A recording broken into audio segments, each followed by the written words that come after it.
I was talking with someone the other day about if we could invent a pill that if you took it, because you're just mentioning before how you're used to your life. Mm-hmm. If we could invent a pill that made you never get used to things, think about that. The world we live in is designed, into its very designed, is that things at first are exciting, then you get used to them. Correct. Yeah. Then your chemicals get used to it. Which is crazy to think about. Like, what happens? What is it about me having a car for 4 months that makes me less excited about this Ferrari? It's fascinating. It's the same car. It is fascinating. Think about that. I move into a beautiful big fat house on the beach and I'm ecstatic. I can't think straight. I have a party. My friends are over. I can't even believe that I get to wake up to this view. Right. And then up 2 months later, you're depressed and you call me and you say, dude, I don't know what's going on. What is that? Yeah. It stops. I think that it's a blessing for most people. Why? Because the things that last past the infatuation phase, quite literally, I think it's supposed to be around 3 months, infatuation. Oh, they did studies? Yeah. Okay. That's from what I remember. Infatuation, whether it be with a person, like love infatuation or lust, Right. And also with activities, like if you start knitting for 3 months or if you start flying a plane for 3 months, there is a shift in your chemical responses towards those activities from those people. That is something that is at no fault of your own, but it keeps you sure of what's working and what's not working.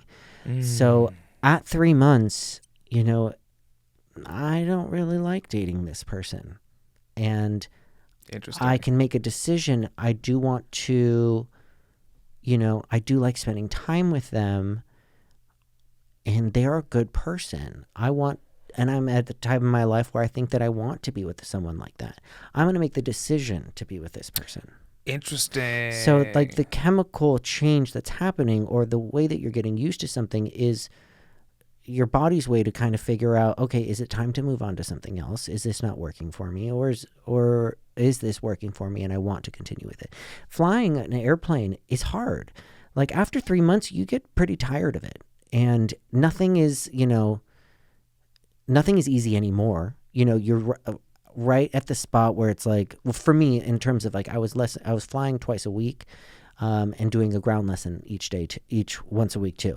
So by my 3 month mark, I was starting to get better at the things that were more difficult, but everything that I was doing was difficult. Mm-hmm. Like, it was just before, things become rote or memorized. And at that moment, it wasn't like, I was having a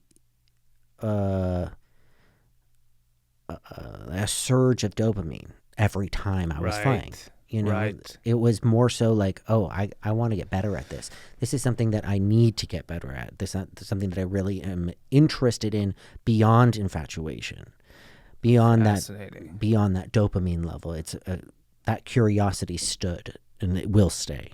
Love how you look at it. I haven't thought of that. So you're saying the upside to all this is that basically by me getting used to something, it is the gift to me to now be able to choose it rather than to have it because I am ecstatic over it. Yeah, dispose of it if you don't like it. Right. You don't need that in your life. So it gives me the opportunity to climb down from cloud 9 and use my senses for a second. Yeah.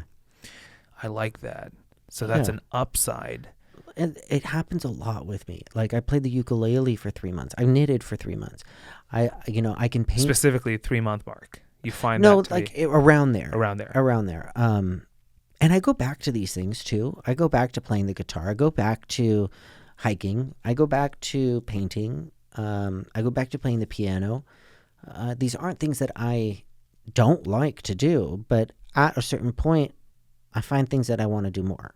Right. And that's just the nature of it, I guess.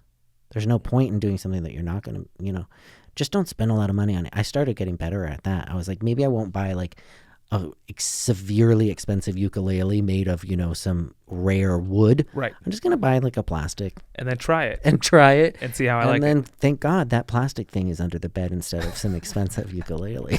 That's good advice for people out there.